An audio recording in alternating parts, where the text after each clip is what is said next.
Today for our colloquium, Mohammad, Ali, Rajabpour. And as usual, I'm going to introduce a little bit our speakers. So Mohammad got his PhD in 2007 in the Sharif University of Technology from Iran. And then he moved to Italy, where he spent two postdoctoral positions, one in Turin and the second in Sissa, so in Trieste.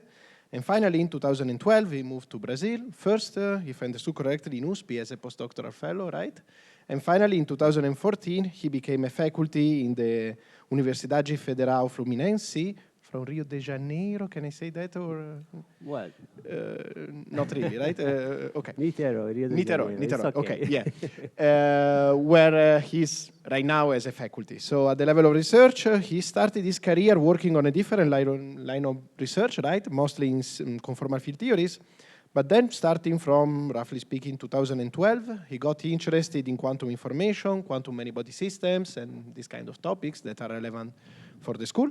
And today's talk is based on these topics, and the title is One Critical Story, Three Entropies, Unifying Entanglement, Shannon, Rényi, and Stabilizer Diagnostics. Mohammad, the floor is yours. Thanks, Dario, for the introduction. Well, it's a great pleasure to be here. This is my third time here. So the first time was 2013, I guess, and then the second time was 2013, and now this is the third time. And 2013, when I was here, I said, okay, when I gave you a talk in 2014, it was about something that I just started at that time.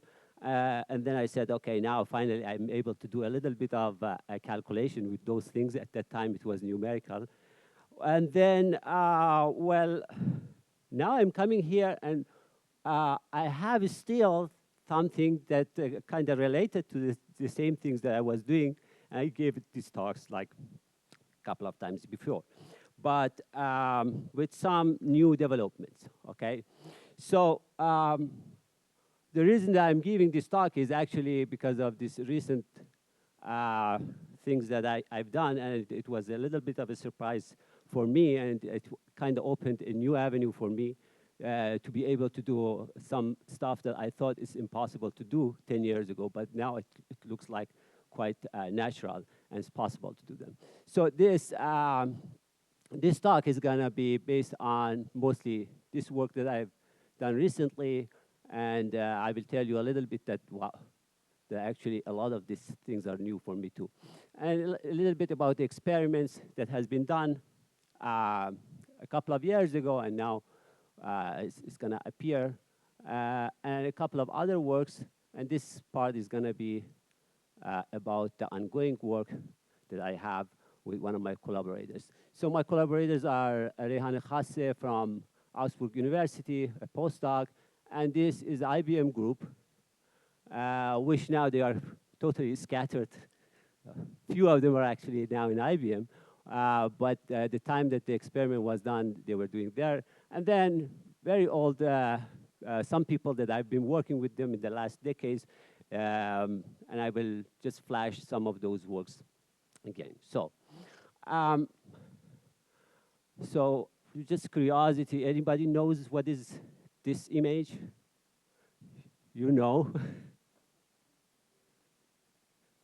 Yeah, so I realized recently that it looks like this image is actually probably the most reproduced image in the history.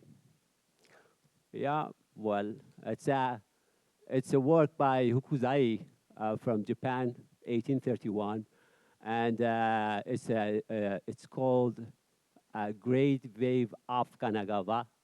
Well, there are 3 boats. Supposedly, they are going to be my entropies. And there is obviously obsession of Japanese with Mount Fuji, right? Okay. So let's go ahead. So what I'm going to talk about is actually these 3 entropies. Mostly, I'm going to talk about Shannon entropy that I've been working with for over than a decade. And now I kind of realized that, you know, there is this new things. And my observation in my last work is that actually this is also a Shannon-Rényi entropy in some way. So it's going to be about quantum critical phenomena and universalities looking through these 3 lenses. And most of the time, I'm going to work with the quantum spin chains, a little bit of conformal field theory, and how to do some exact and perturbative numerical things. I mean, some new methods that we developed to calculate this stuff, okay? So obviously, you can stop me anytime that you want, okay? So I will start with really basic quantum mechanic quantities. I call them formation probabilities.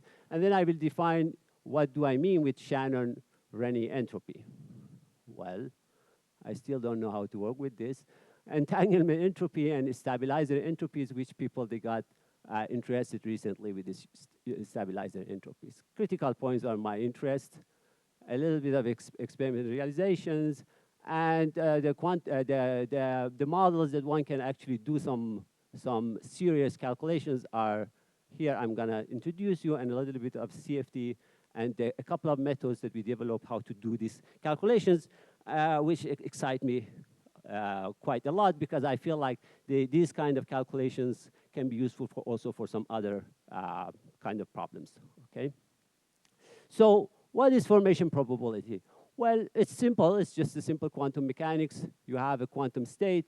You just expand this quantum state in some local basis, let's say, like Pauli basis, right? And then you are just interested in the probability of appearing a particular configurations, as simple as it is.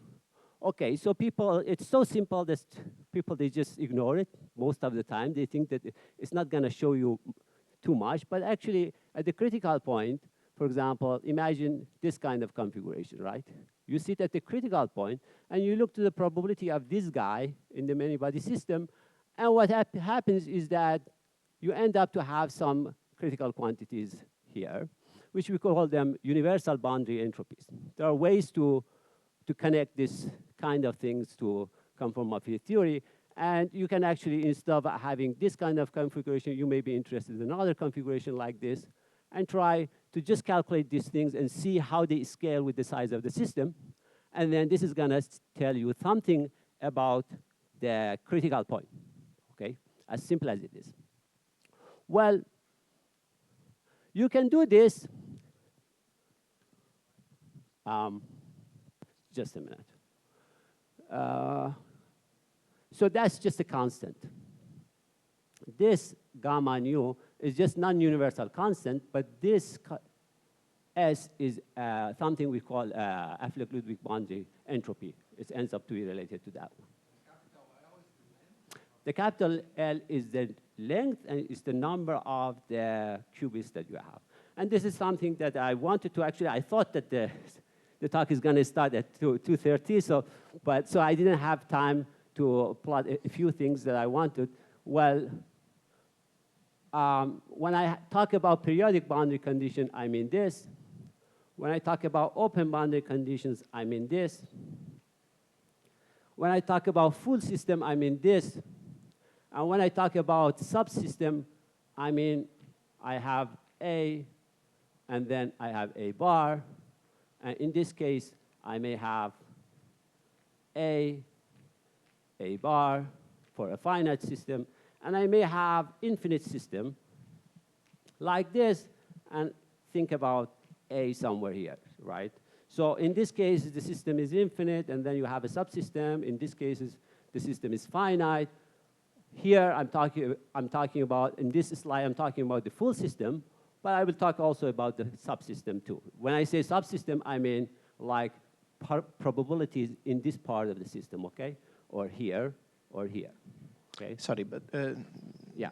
Let's say for the normalization, S nu can be different from zero only for a finite subset of the full space, right? Because if you send L to infinity, if S nu remain of order one for every site, so this will create a divergence, no? No, in this case, I'm talking about the finite system.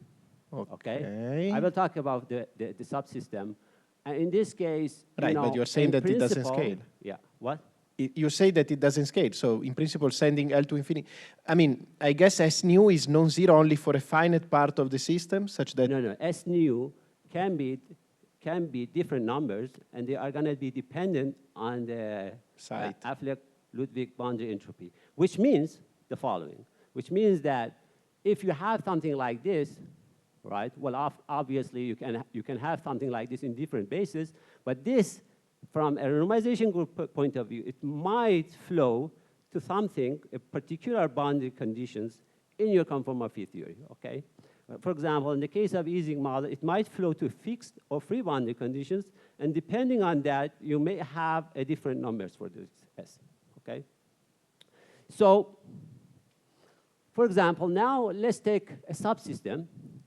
Well, when you take the subsystem, it's even more interesting because you have a linear term, and then you have another logarithmic term, which it depends on the central charge. Well, here, I'm talking about this particular case, and that's the reason I have sign of look. So this is a small l, the full is the capital L, okay?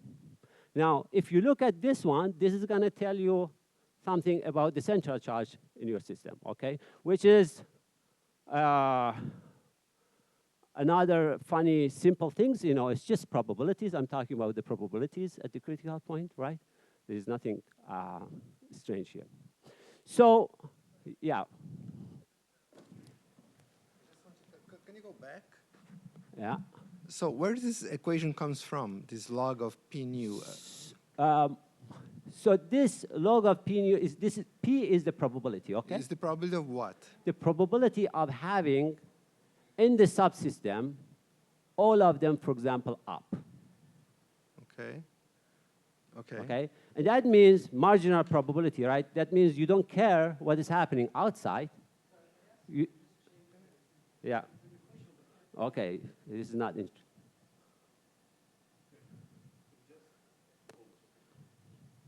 Okay. Like this? Okay.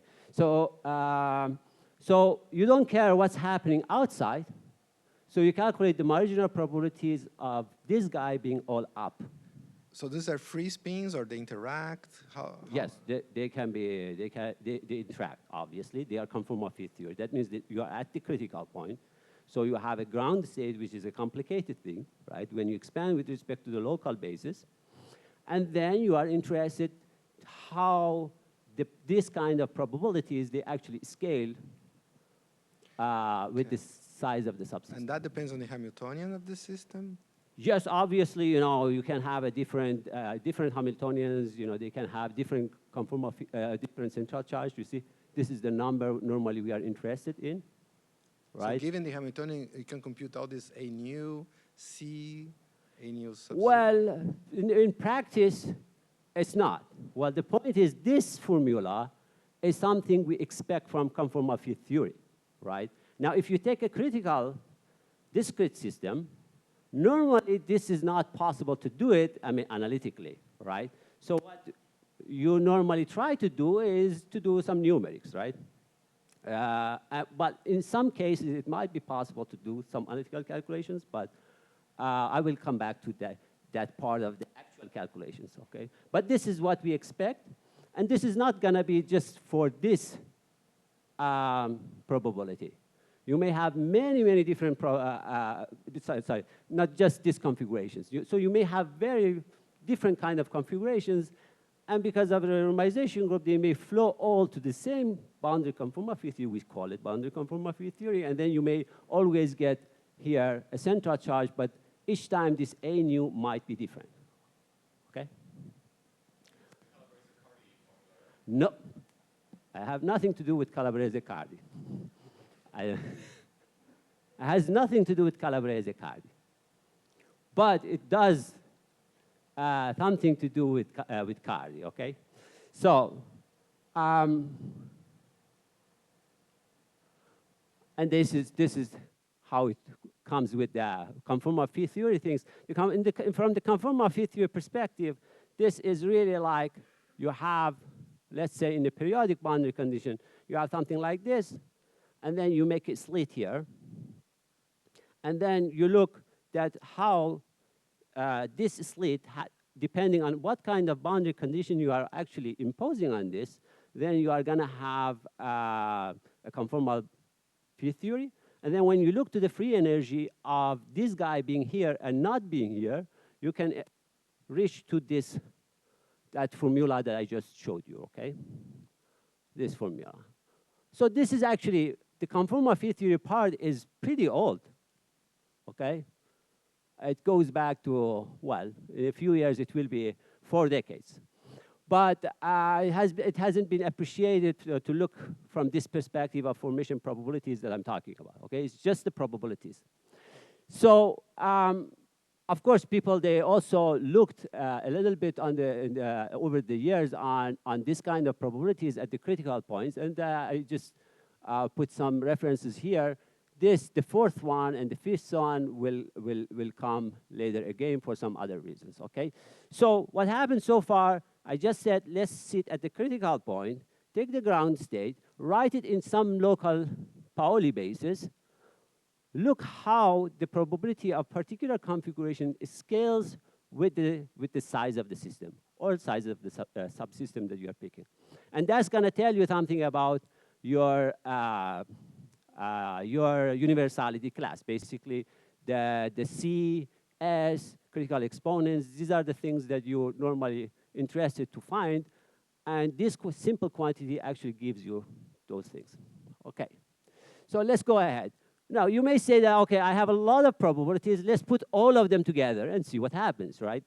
So this here is the Shannon-Rényi entropy. This is what I call Shannon-Rényi entropy. So I have two, let's say I have a qubit system, right? So I have 2 power L probabilities. Now I put all of them together, and I want to know how this guy is going to behave, okay? So this is a little bit more intuitively experimental friendly, because when you go to the experiment, you just want to measure and see that how many times a particular configuration is going to pop out, right? That's the more natural things that you may be interested in, and I will come back why this quantity is experimental friendly. Okay, so you put all of them together, and you see that also, again, we are going to have another volume law behavior here. Now, I'm again talking about the full system, right? I have this term, and then again, another constant term. So this constant term is still a little bit of a mystery. For most of the values of n, we don't still know exactly, from a lot of quantum critical chains, how this is going to behave. We know that it's universal. There was a question? Okay. So again, this is a full system, right? So I want to go again to show you that what you can do with this. I mean, it's a very simple game you can play with this. Let's say that you have a transfer-to Ising chain. Then you write this transfer-to Ising chain ground state in sigma x or sigma y basis, right? So, and then you look to all the probabilities, you put them in the Shannon-Rényi entropy formula. So you have 2 power L, let's say, probabilities, you put them there, and you want to see that what happens if you change the edge. Well, if you do this, everybody can do this, almost. Probably if you give it to ChatGPT also, you will get this graph, okay? It will probably give you this graph. So you see that if you look to the derivative of the Shannon-Rényi entropy here, so this one is H1 at the size is 10, and this one is size 20. And you can see that when the size grows, you're actually getting close to H equal 1, which is actually the critical point. And, well, I'm not working with a big sizes. It's just a 20 size, right? Now, if you do also the same thing with the entanglement entropy, which I will come back later, then you will see that in that case, it's a little bit different because you don't need to do the derivative. But the finite size scaling of this guy is better than the finite size scaling of the entanglement entropy, okay? And of course, this is very simple thing to do. You just do a projective measurement. You just look, your spins are up or down, right? Okay. So, well, over the years, people, they have done works on this, and then they figured out that if you work here also for the subsystem, you are going to see, again, some remnants of the central charge here. Okay, so again, now, this time, now I'm working with the Shannon-Rényi entropy of the subsystem, okay? So this Cn is universal and dependent on the central charge. And I will show you that how it behaves with, for different critical systems, okay? There are some differences with the entanglement entropy, and that will something that I will come back later. So what happens is that the numerical observations is that if you have a U1 symmetry, it looks like the Cn is exactly central charge for some n smaller than nt, and it behaves like this for n bigger than nt. Well, nt depends on what Hamiltonian you have, right? Okay, so if you have a different Hamiltonians, right, then this nt might be different. For example, if you have a xz at the critical point, it is dependent on the delta. Now, if you have a Zn symmetry, well, it looks like you always have something like this for some n bigger than nt. And my experience over the years is showing that I've never seen any nt which is not equal 1. Actually, this happens at least in 10 different models that I know. It's always at nt equal 1. Why? It's not clear, please. What? You're talking about this one?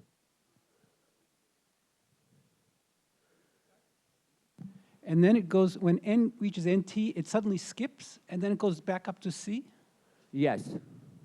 That's bizarre, isn't it? It's bizarre. That's a good thing, right? We like bizarre things. And sometimes it actually happens that you have one point,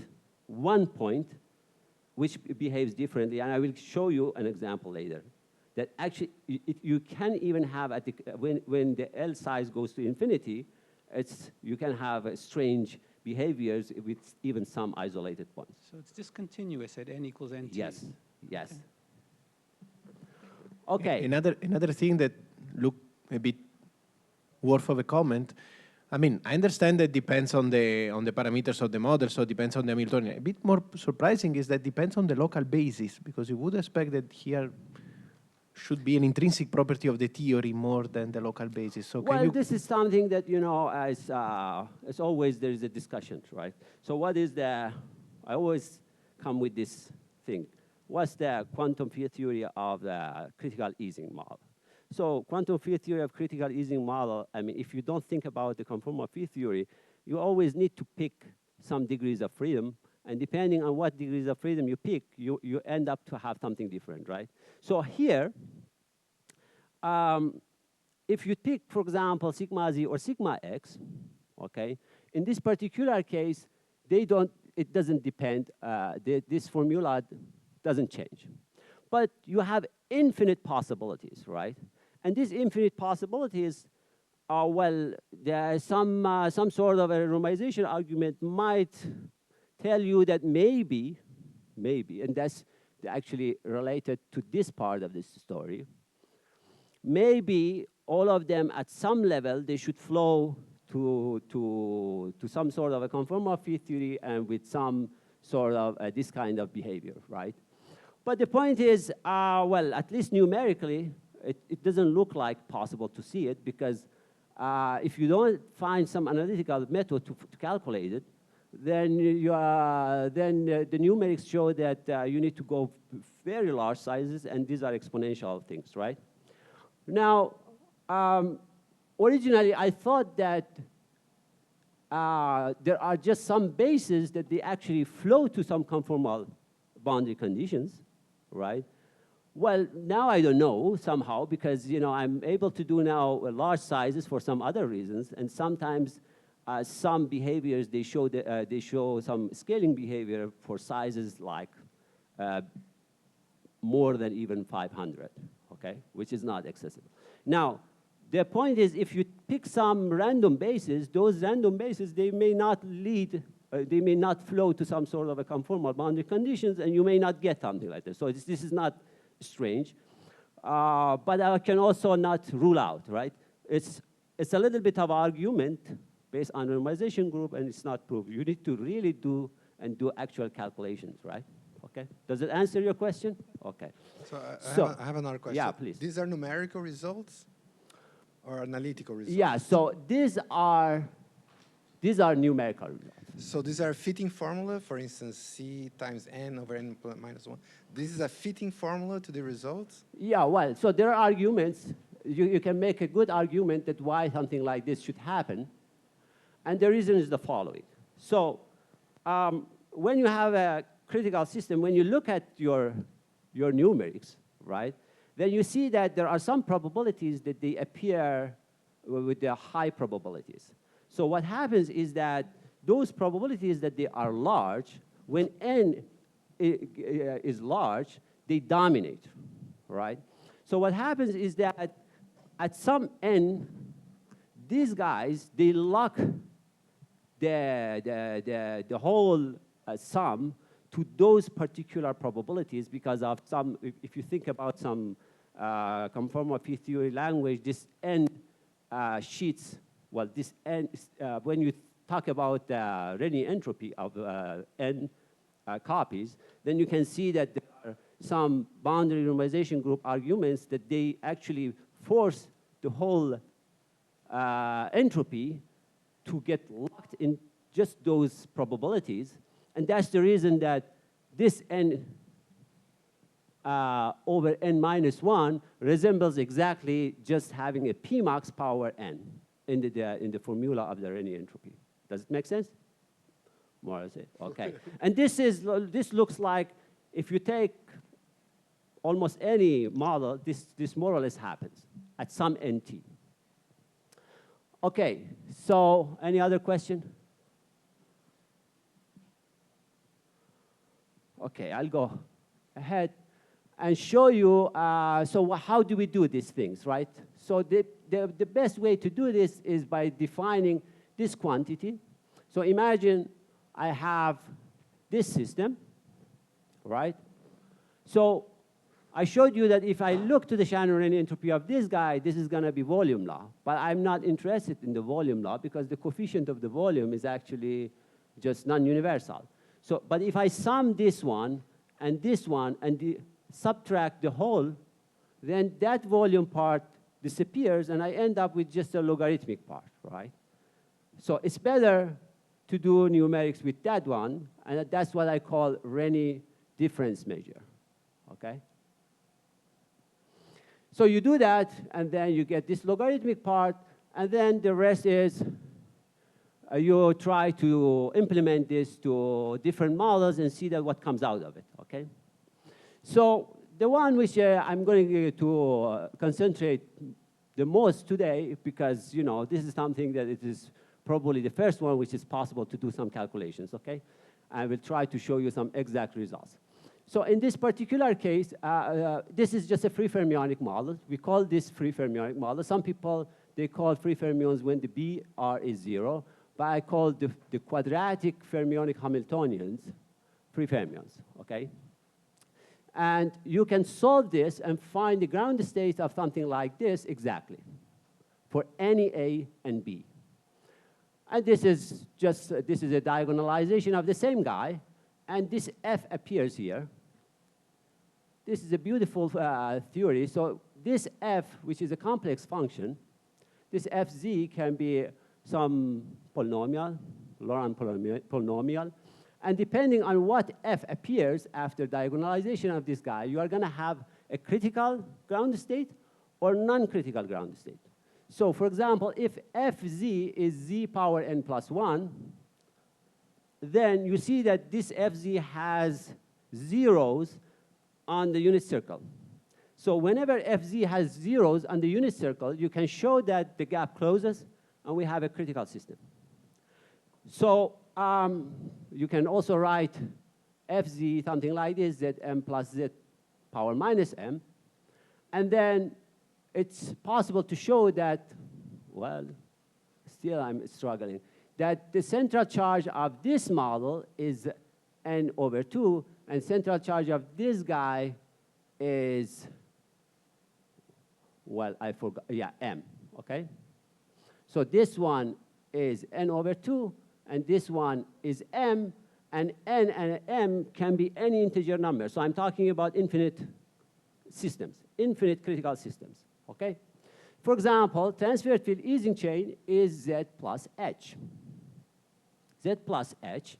Now, if H is 1, then I have a 0 on the unit circle, and it's critical. And as I said, you can show that the gap closes. Now, this one is XX chain, and I will show you later the exact Hamiltonians of these guys. So these guys, they give the most known quantum spin chains. Okay, so what happens is that all of the eigenstates of this guy, as far as they are not degenerate, can be written in this form. So this is something I call Gaussian free states, Gaussian pure free state. Yeah.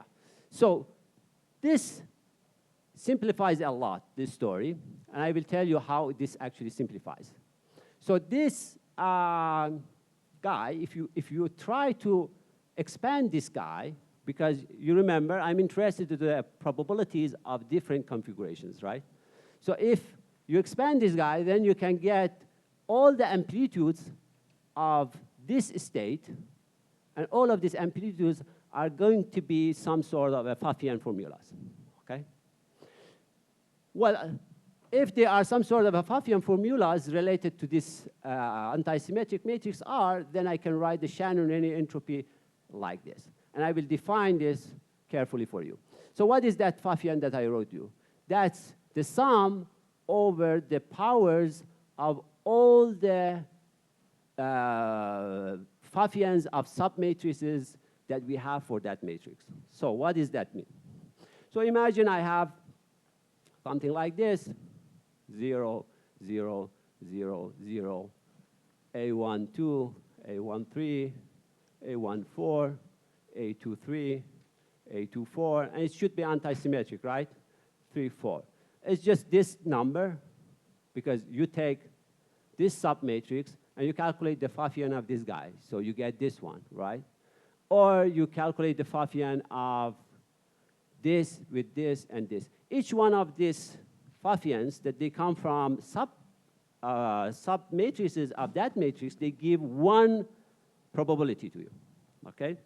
So I end up to have a formula like this, which is the sum of principal Pfaffians of the matrix. So I define this because this is going to pop out quite regularly. I can also define another quantity, which I call the sum of all the powers of all the principal minors of a matrix. So in this case, I need antisymmetric matrix, but here it can be anything, any square matrix, okay? Well, I can also define the sum of powers of all minors. Well, I hope that everybody is familiar with the minors, or not. Minors. So minor is of a matrix is that you find the submatrix of a matrix and calculate its determinant, okay? It's simple. Most of the mathematics I'm going to talk today are just matrices, okay? And determinants and these simple properties. So these quantities are the building block of most of the things that I'm going to tell you. And the reason is, as I told you, if you have that kind of Hamiltonian that I showed you, then when you write this with respect to, when you expand the ground state, you have a bunch of amplitudes, and these amplitudes are just coming from the principal Pfaffians of that R matrix that I wrote to you, okay? So now what happens is that, and the importance will be clear later, is that if you have any R matrix, which is checkerboard, that means that you have a bunch of zeros, right? And this is antisymmetric R matrix, then you can show that the sum of powers of alpha of Pfaffians of the matrix R is actually equal to the sum of power alpha of all minors of the matrix G, okay? So this is general. For any matrix, this happens, and the importance will be clear later, okay? So all these kind of quantities that we have here, they are very difficult to estimate, okay? Okay, let's go ahead. Well, if you go back to this story, I told you that now you have here the sum of power 2n of all the Pfaffians of submatrices. Okay, these are exponential number. That's the reason that they are difficult, right? Now, in 2022, well, we said, okay, let's take all these exponentials, and let's calculate all the probabilities, and let's put all of them together and see what comes out of it when we calculate the Shannon-Rényi difference. So we went up to size 42, and now I'm talking about the infinite system. So you take the infinite system, and the subsystem goes up to 42. That means that you need to take care of 2 power 42 probabilities. And then we took these 3, well, more models, but these 3 models I'm showing for you, and you can see that they actually follow the conformal field theory expectations, okay? So this is Z minus 1 is the critical easing, Z power 2 minus 1 is another model. I didn't write the Hamiltonian, but you can see that it's just, again, free fermionic Hamiltonian with next nearest neighbors and all these things. Okay, so the point is when you don't know what you are doing, then you get surprised, okay? Well, now I will tell you later that this could be derived, actually you could do you could know that all of these guys, somehow they should collapse. And I will show you how it works analytically, okay? So this is one simple example. You can do this with other spin chains like XXZ chain, and you can see that again, this is a CFT expectations, and these are different deltas for the XXZ, okay? In 2 different bases.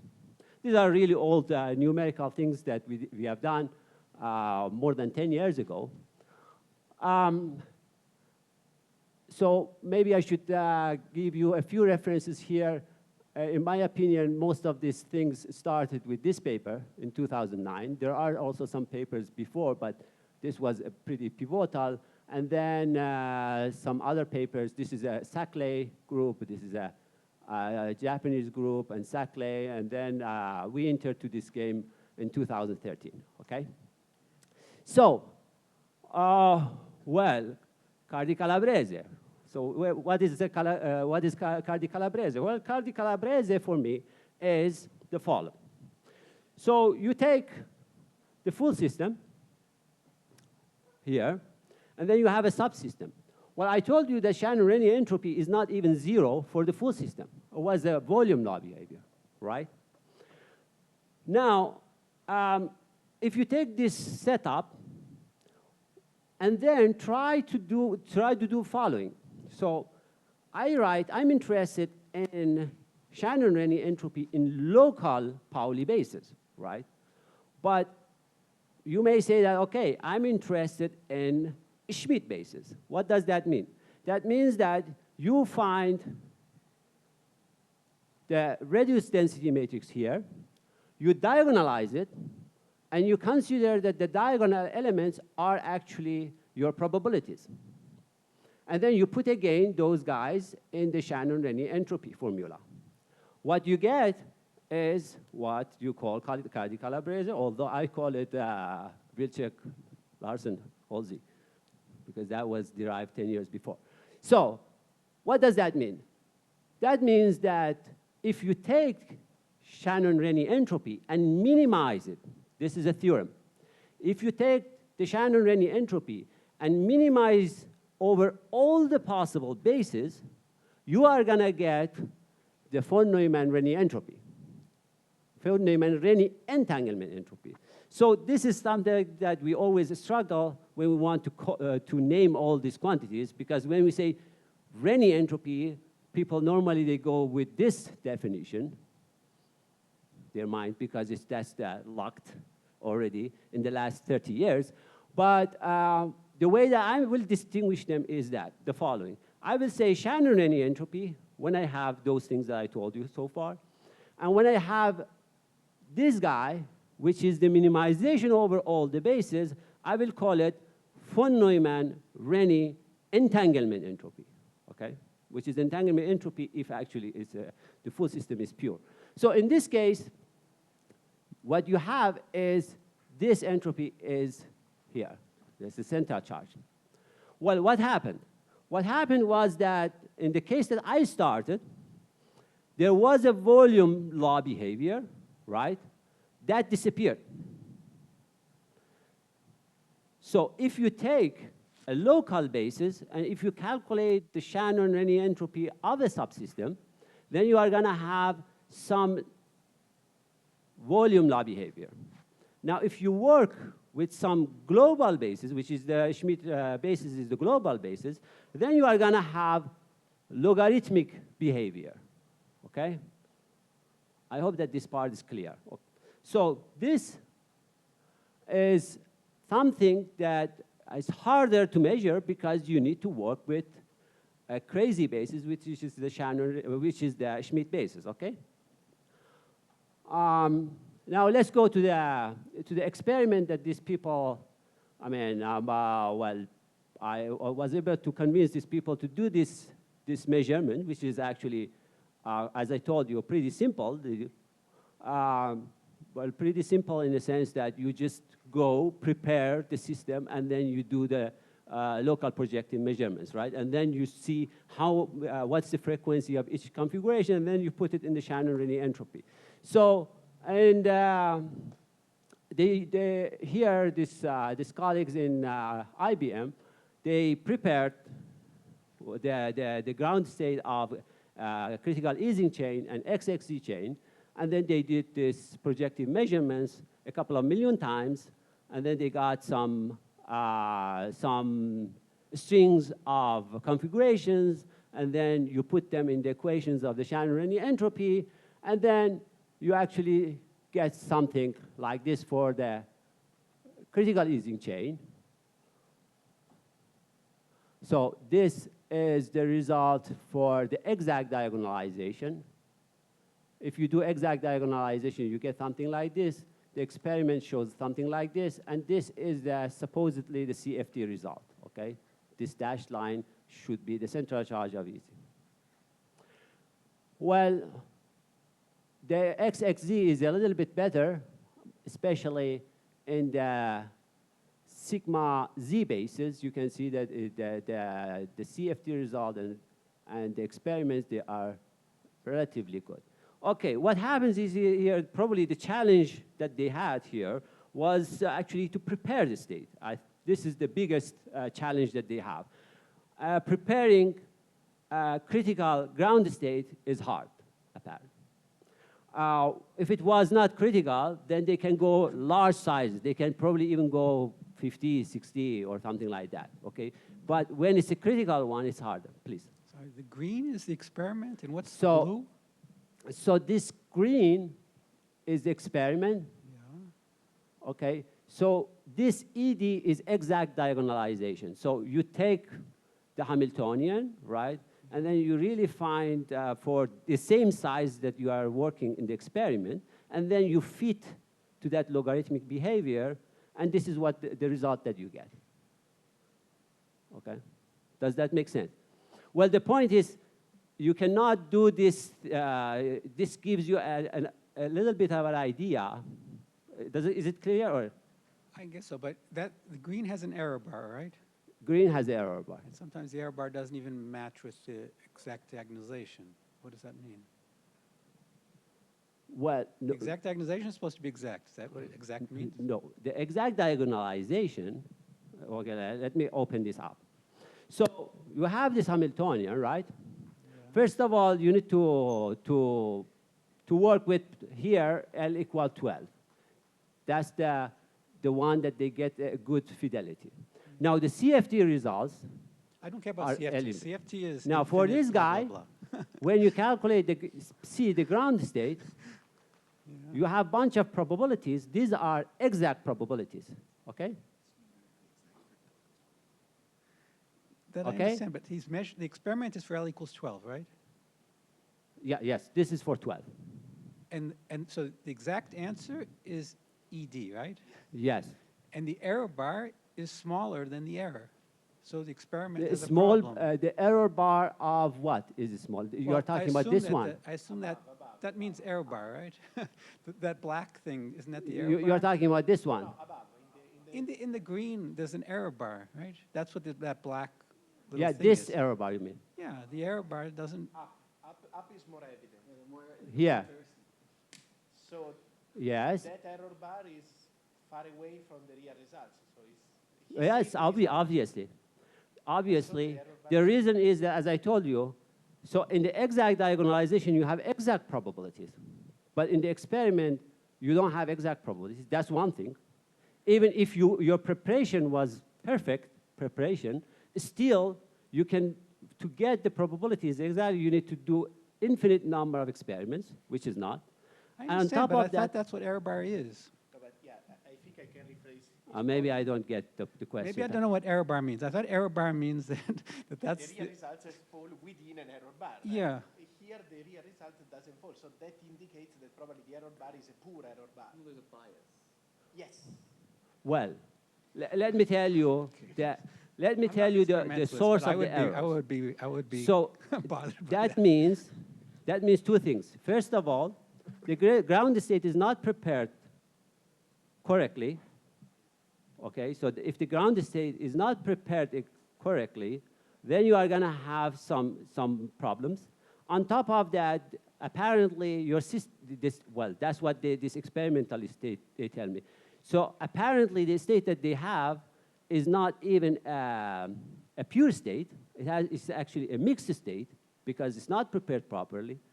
That means that sometimes they even have a negative probabilities. So they have some error mitigations or all these things. So there are a lot of things going on here. Yes, but I think we can rephrase his point saying, okay, but why all these effects that you are mentioning are not accounted in the error bar? Cioè, you should have a gigantic error bar that take into account all these problems and no. You're talking about here.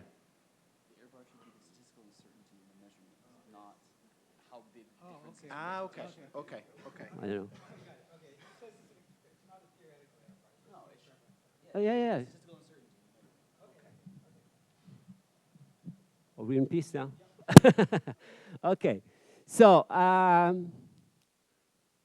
so this is as far as I know, it's the first measurement of the central charge, and it came out of this this quantity, which I'm guessing that it's not easy to do it with any other quantity easily, because especially the entanglement entropy, because in the entanglement entropy, they need to do some sort of preparing copies and then doing some strange things with the copies and all these things. And those experiments, they were able to do for relatively smaller sizes, okay? Okay, let's go ahead. Sorry, Now, related to this point, can't you, instead it's not a good, because you said that the entanglement entropy can be obtained via minimization process over the base. That is not doable experimentally, right? It's not a good idea to change the measurement base until you reach. so this is simple local measurement. Right. Now, they are able to, for example, if you have n equal to 2, they are able to do some funny things by having copies and all these things. Now, if you do that kind of things, and if you are able to do that kind of things for relatively large sizes, right, which is 12, then you can do that, okay? So the problem is that, as far as I know, they have been able to do it for 6 qubits or something like that, okay? But here, if you want to see something of a central charge, then you need to have some, well, I mean, you may also argue that 12 is not much, right? But apparently this is a, the IBM people, they tell me that it's a state of the art, okay, if I believe it.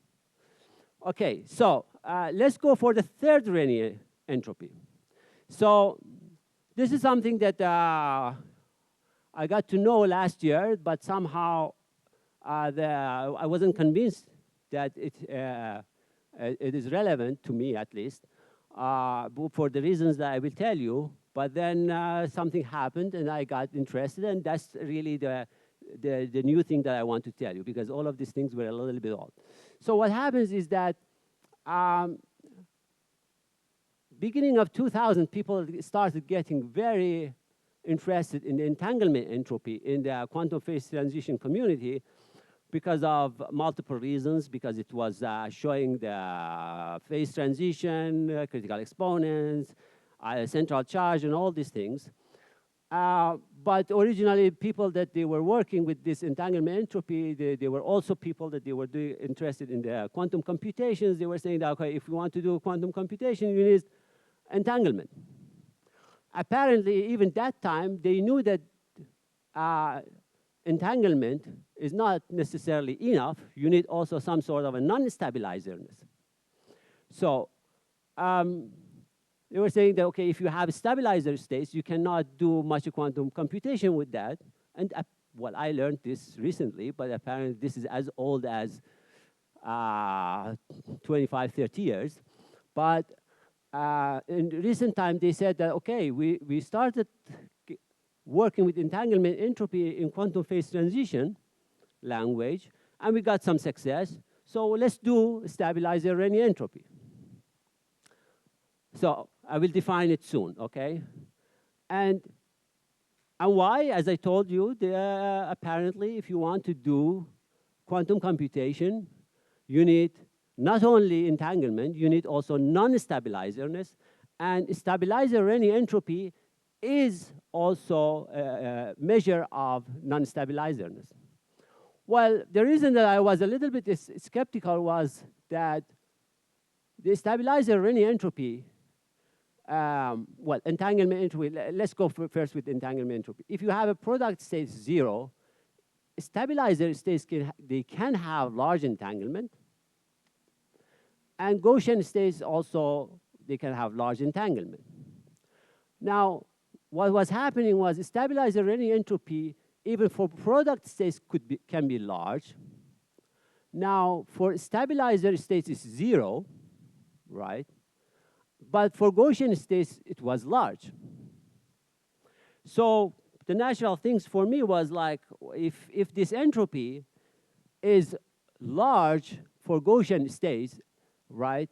So this cannot be also enough for quantum computing, because I know everything about the Gaussian states. So we can calculate everything about Gaussian states. So what people now saying is that we actually need another quantity, probably, which is 0 for product state, 0 for stabilizer states, 0 for Gaussian states, but for some useful states, it's large, okay?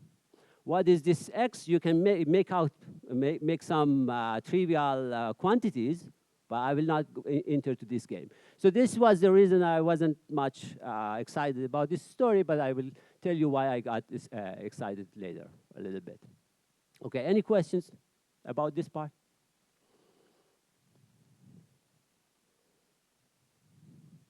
Okay, so let's go ahead. What is the stabilizer Rényi entropy?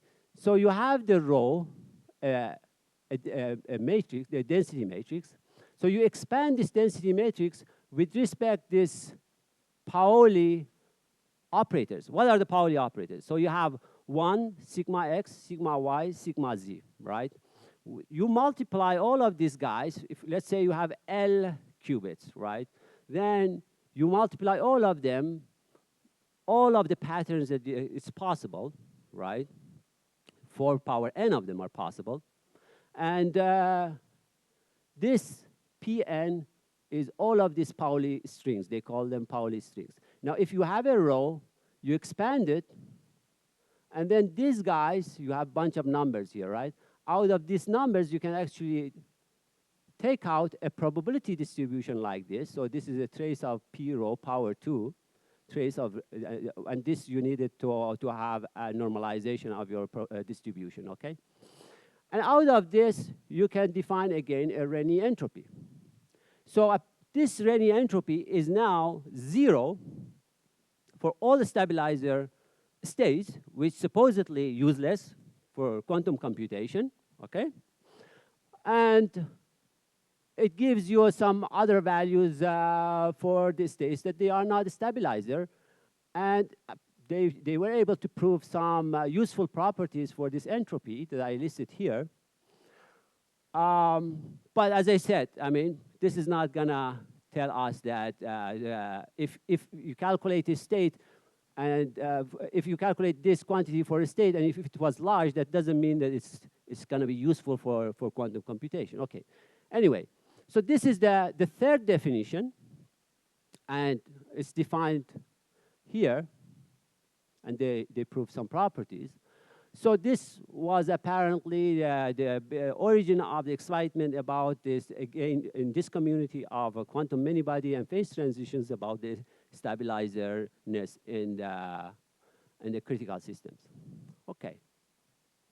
So another interesting thing happened here, which I got to know it last year, and that was if you calculate this guy for the Gaussian state that I told you, in another word, the free fermionic Hamiltonians that I told you, you can show that the stabilizer Rényi entropy ends up to be the sum of powers of all minors of this matrix.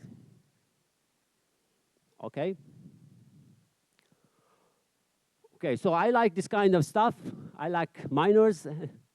And when you see this, you can easily see that the stabilizer Rényi entropy should be equal to Shannon Rényi entropy in the computational basis. Why? Let's go back, sorry, to this theorem that I told you. All right? This theorem. So this is G. So if you have, let's say, any G, you just put it in a larger matrix and connect the sum of powers of any minor here to the sum of powers of Pfaffians here.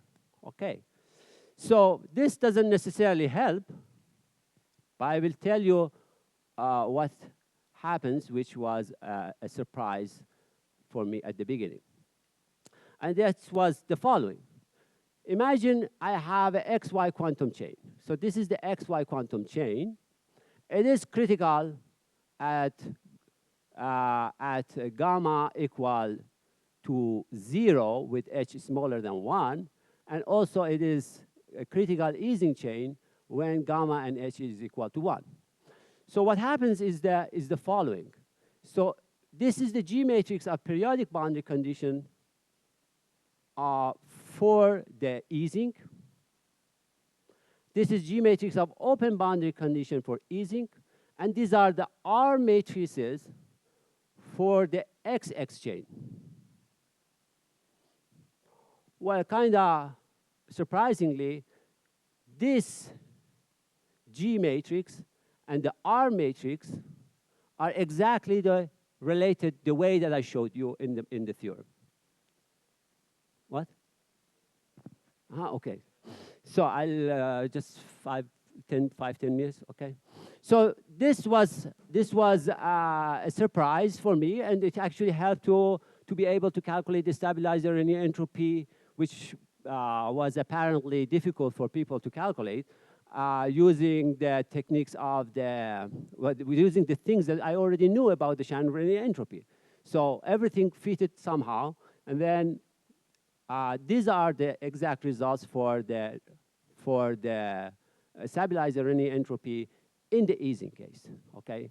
So another good thing that happened was that using the Shannon Rényi entropy results, it was possible to get these quantities. Sorry, maybe I should go a little bit.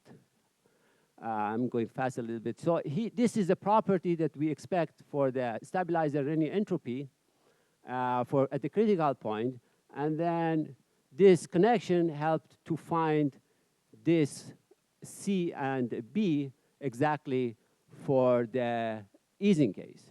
Well, this part was also derived, this alpha is smaller than 1, by this group, in Japanese group, with a very, very complicated CFT calculation. But using this correspondence, it's really just one line of calculation. Okay. And then another funny thing that happened was that all of those models that I told you, when you looked at the G matrix of all of those models that I told you, Z power n plus 1, Z power n plus Z minus 1, you can prove that all of these models, they collapse to the transfer field easing chain result because of this correspondence. In another word, this infinite number of critical systems that we have, if you know the critical easing one, you actually know all of them, okay? And this actually also, I realized that, well, if that's the case, maybe it was also possible to use similar formula and show that numerical things that I was doing 3 years ago, they were kind of stupid because well, 2 power 42 probabilities means a lot of pollutions, right? But that wasn't necessarily, because you could actually show that everything collapses to the transfer field easing chain. And if you know the easing one, you actually know all of them. So I just, well, obviously everything boils down here to how to analytically also calculate the easing one. So we need to calculate the easing one. And that makes the easing pretty important, because that's the main, at least for the free fermions, everything collapses to that one. So for that, we started developing some analytical methods for Gaussian states, which was, this one is something that we did last year, and this is something that we managed to do now. And how this works is that you can write the sum of powers of principal minors of any matrix as a field theory, like a Grassmann representation like this, which is interacting one. And that's the reason that from physics perspective, this is a complicated calculation to do. And then you can use many different techniques, because people over the years, they developed many techniques to approximate this and find some results for this. This worked for us when we calculated the Shannon-Rényi entropy for the transfer field easing chain. But the one that we developed a new method recently, well, we are actually in the process of doing it, is that I told you that this is a hard problem, right? So if this is a hard problem, but I didn't tell you that if alpha is equal to 1, this is simple problems. It's just a determinant of I plus GTG. So simple means, determinant means simple, because it's a polynomial problem, right? But this is exponential. So what if we do the perturbation theory around alpha equal 1? When you do this perturbation theory around alpha equal 1, you actually realize that if you realize that this kind of quantities, this is the expectation value, with this alpha 0, 1, if you put here the u, right? So this means that you are perturbing a little bit this exact result. This guy is actually polynomial again for any power of the u. And you can do this calculation. It's a couple of 100 pages of calculation. And then we have done it for up to the second order of perturbation theory. And then you actually get this result, this quantity, which is related to the stabilizer Rényi entropy and also the Shannon-Rényi entropy. You can get these results up to the second order of perturbation theory for the critical easing chain that I was telling you. Well, we are hoping to be able to do this for up to third order, and then see that some structure pops out or not.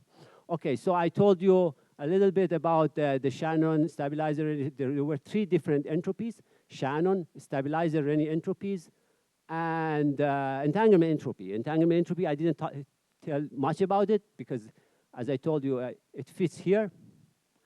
for free fermionic systems, the stabilizer Rényi entropies of infinite models can be written as the stabilizer Rényi entropies of the transfer Ising chain. The same thing happens also for the Shannon Rényi entropy, similar things. Well, central charge of CFT has been measured. Well, I'm guessing this is the first one. And I showed you a couple of new, I'm guessing they are new, methods how to actually analytically calculate these things in a controllable way for the free fermionic models. Okay, thanks. Thanks a lot. Yeah. We already had several questions, but let's go for more. Okay, probably we already had all the questions during the talk. Okay, if maybe I can, I recently understood that people are indeed, let's say, they are realizing that stabilizer is not enough because somehow Gaussian states are with high, right? So they introduce also a kind of entropy for Gaussian states. To measure that and to say, okay, to rule out that state. Do you know about that? Well, in principle, it's you can do a very trivial things. Well, before the stabilizer Rényi entropy, there was robustness, right? Mm-hmm. So, and then apparently they didn't, they were not able to calculate it. There was some minimization and all these kind of things, right? And that one was based on you just you expand again the things with respect to the stabilizer states, and then you see that there are some coefficients, and you look how those coefficients are far from the stabilizer. Well, you can do the same things, right? You say that, okay, in my basket, I'm going to also put the Gaussian states, and then I will try to see that, you know, those coefficients that they pop out, I will try to minimize it, and then based on that, I will make a new robustness, right? Well, but this game can go forever because there are other states that we know how to calculate it. So it doesn't look like, in my perspective, it's just going to be, let's add more and more. And I don't know. I mean, ultimately, it boils down to what is integrable in some sense and what is not integrable, which we don't know, I guess, still the answer, right? Yeah. But it is possible to do something like that anyway. More questions? Okay, if not, we can thank our speaker again.